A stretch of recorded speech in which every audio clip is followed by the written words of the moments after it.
এখানে আমি কতগুলি পটল নিয়েছি, পটলের দুধার আমি কেটে নিয়েছি। এবার এটা দিয়ে আমি একটা রান্না করে দেখাবো, একদম নতুন রেসিপি, আপনারা একটু শেষ পর্যন্ত দেখবেন। একটা গ্রেটার নিয়ে নিয়েছি, গ্রেটারে এই সরু দিকটা দিয়ে আমি গ্রেট করব, বড় দিকটা দিয়ে কিন্তু আমি করব না, সরু দিকটা দিয়ে আমি গ্রেট করে নিচ্ছি। নমস্কার, আমি তন্দ্রা লিটল ওভেনে আপনাদের সকলকে স্বাগত। এইভাবে আমি বাদবাকি সবগুলো গ্রেট করে নিচ্ছি। এবার এর সাথে আমি 100 গ্রাম পনির গ্রেট করে নিচ্ছি, সাথে দিলাম পেঁয়াজ কুচি, লঙ্কা কুচি,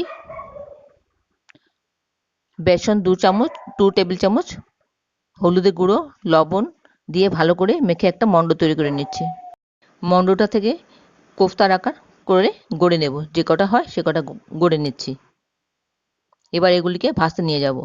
কড়াতে সর্ষের তেল দিয়ে দিলাম, দিয়ে তেলটা গরম হলে আমি একে একে কোফতাগুলি দিয়ে সোনালি রং করে উল্টে পাল্টে ভেজে তুলে নেব। আপনারা যারা এখনও পর্যন্ত আমার চ্যানেলটাকে সাবস্ক্রাইব করেননি, প্লিজ আমার চ্যানেলটাকে সাবস্ক্রাইব করে নেবেন। ফেসবুক থেকে দেখে থাকলে ফলো করে নেবেন। এরপরে আমি আলু ভেজে নিলাম সামান্য একটু হলুদ গুঁড়ো আর লবণ দিয়ে। এবার ওই তেলেই একটা শুকনো লঙ্কা দিয়ে দিলাম আর জিরে ফোড়ন দিয়ে দিলাম, সাথে তেজপাতা দিলাম, দিয়ে টমেটো কুচি দিয়ে দিলাম, একটা কাঁচা লঙ্কা দিলাম, সাথে জিরে গুঁড়ো, হলুদ গুঁড়ো, ধনে গুঁড়ো, আদা বাটা, লবণ, সামান্য জল দিয়ে মশলাটা কষিয়ে নেব। মশলাটা খানিকক্ষণ কষানোর পর এর মধ্যে দিয়ে দেবো টক দই। আমি এখানে 2 টেবিল স্পুন টক দই দিয়ে দিলাম। টক দইটা দিয়ে খানিকক্ষণ নাড়াচাড়া করার পর আমি এর মধ্যে দিয়ে দেবো পরিমাণ মতন জল। জলটা দিয়ে খানিকক্ষণ অপেক্ষা করব ফুটে ওঠার। ঝোলটা ফুটে উঠলে এবার এর মধ্যে আমি কোফতাগুলি একে একে দিয়ে দেব, তার সাথে দিয়ে দেব ভাজা আলুগুলি।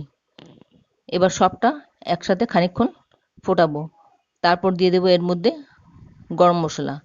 গরম মশলা দিয়ে খানিকক্ষণ সময় ফুটিয়ে স্ট্যান্ডিং টাইম দিয়ে আমি পরিবেশন করে দেব।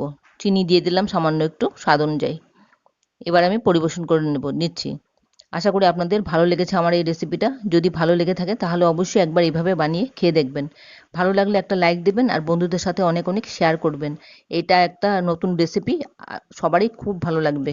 তাহলে ভিডিওটা এখানে শেষ করছি। নমস্কার।